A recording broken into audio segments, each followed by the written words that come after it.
Olá, sou a professora Jaqueline e hoje estou aqui para conversarmos sobre a escravidão africana no Brasil.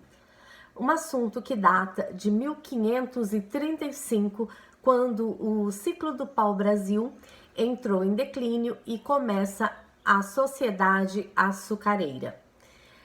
Essa mão de obra do escravo africano, ela é utilizada desde o ciclo do açúcar, do famoso ouro branco, até a sociedade mineradora. De início, como aconteceu essa escravidão africana no Brasil? A Inglaterra foi a grande mentora desse negócio chamado escravidão africana. Eles atravessavam em navios o Oceano Atlântico até a Costa dos Escravos, na África, onde ali realizavam o apresamento dos escravos que julgavam necessários para essa produção da cana-de-açúcar e mais tarde do ouro na América. Como isso acontecia?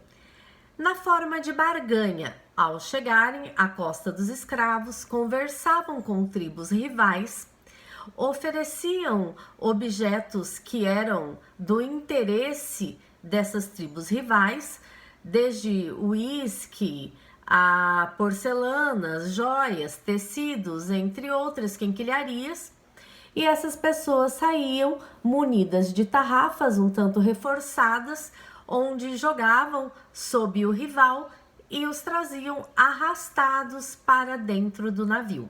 O navio ficava portado por alguns dias ali na Costa dos Escravos até que tivesse completamente carregado, e aí lançavam-se nessa viagem pelo Mar Tenebroso, pelo Oceano Atlântico, onde aportavam no Brasil, principalmente nas praias de Salvador, onde ficavam as mulheres, e nas praias do Rio de Janeiro, onde ficavam os homens, para que eles não se reencontrassem e voltassem a constituir suas famílias.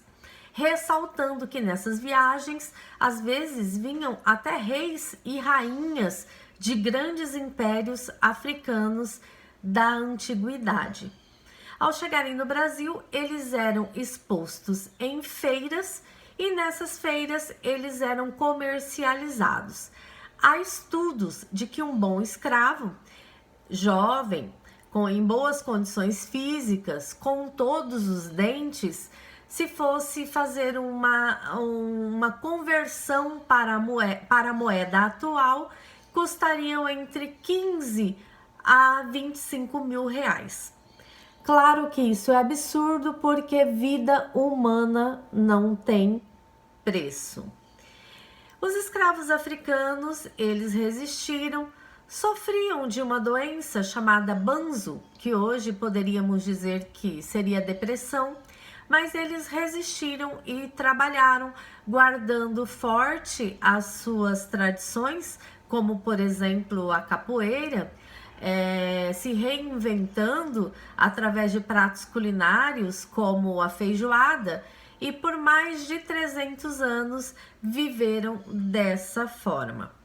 Passado algum tempo, para a Inglaterra já não era mais interessante esse tráfico de escravos, uma vez que o número foi aumentando ao ponto de só no Brasil chegarmos à quantidade de 700 mil escravos.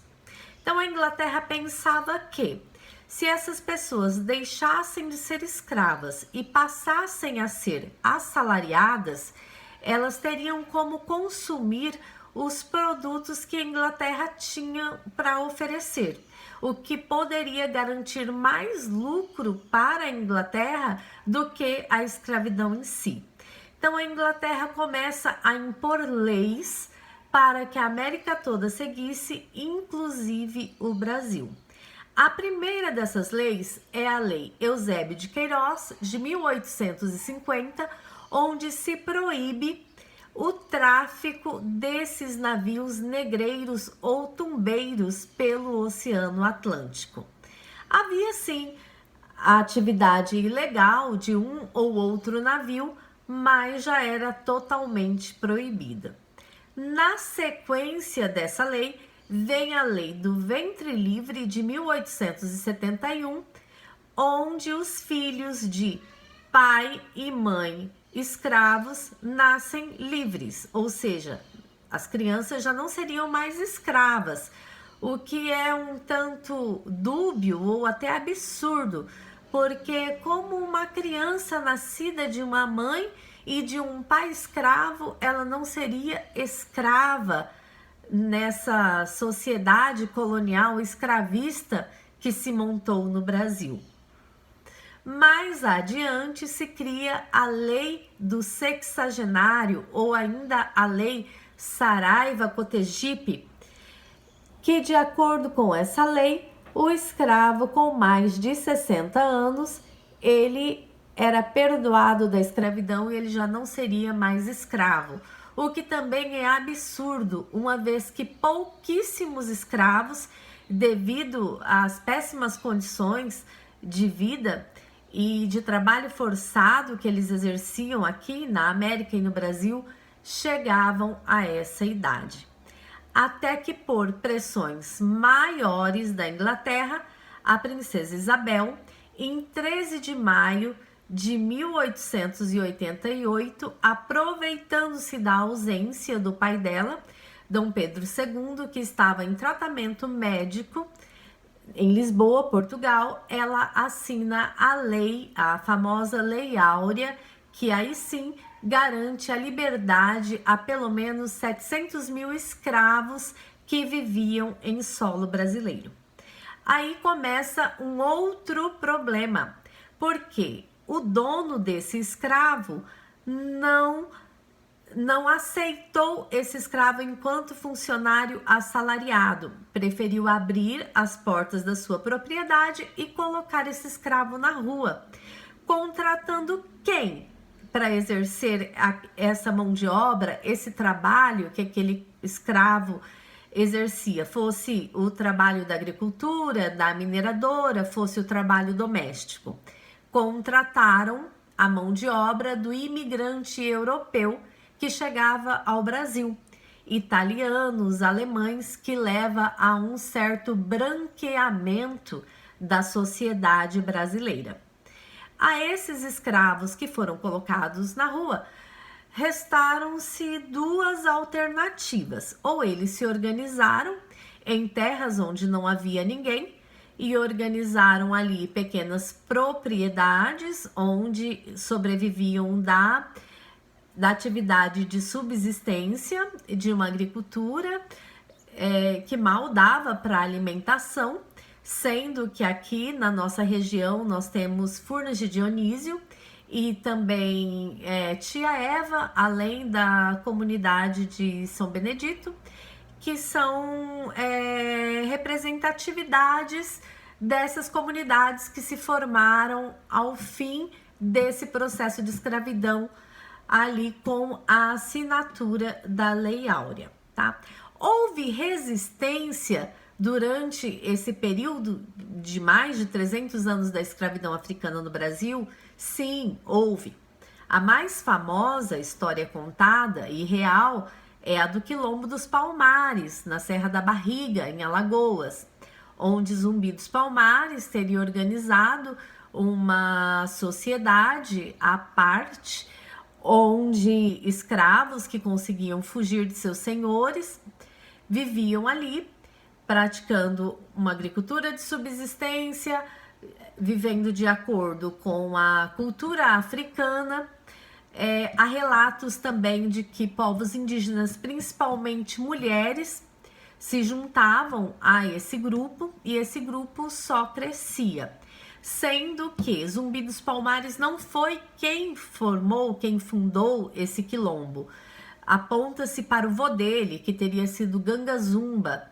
Então, há muito tempo o Quilombo dos Palmares já existia, sendo o dia 21 de novembro, o Dia da Consciência Negra, decretado e comemorado em muitos estados do Brasil como uma data ícone, uma data representativa para a luta do africano no Brasil.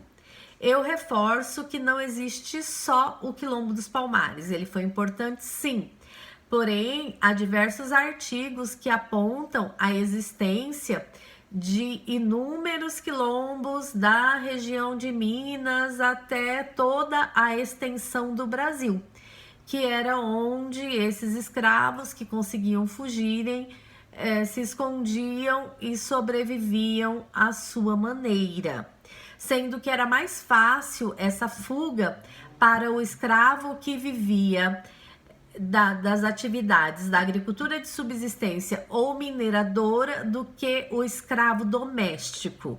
Para esse escravo era mais difícil a fuga, então era mais difícil a fuga das mulheres por serem essencialmente ou na sua grande maioria domésticas para viverem nesses quilombos. Tá? Um outro ponto só para encerrar a nossa fala é que a escravidão africana, teoricamente, teria tido esse fim com a assinatura da Lei Áurea, mas nós estamos aqui em 2020 e ainda existe a escravidão.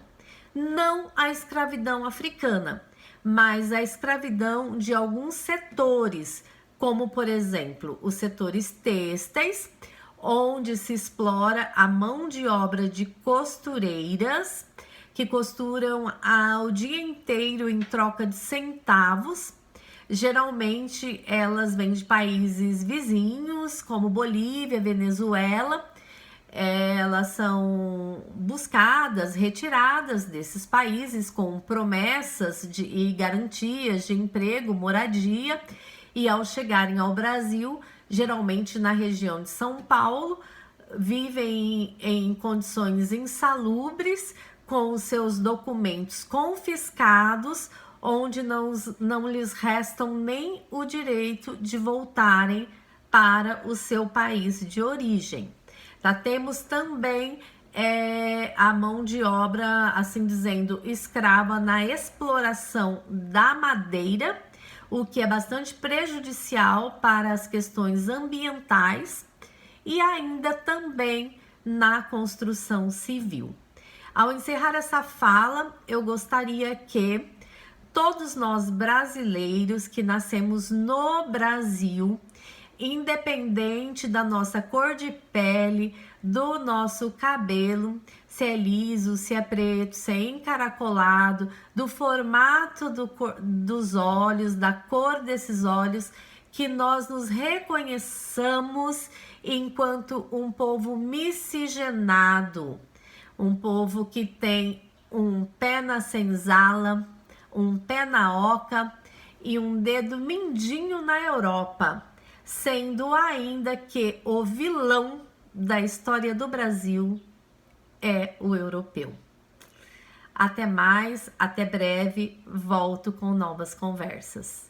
Tchau!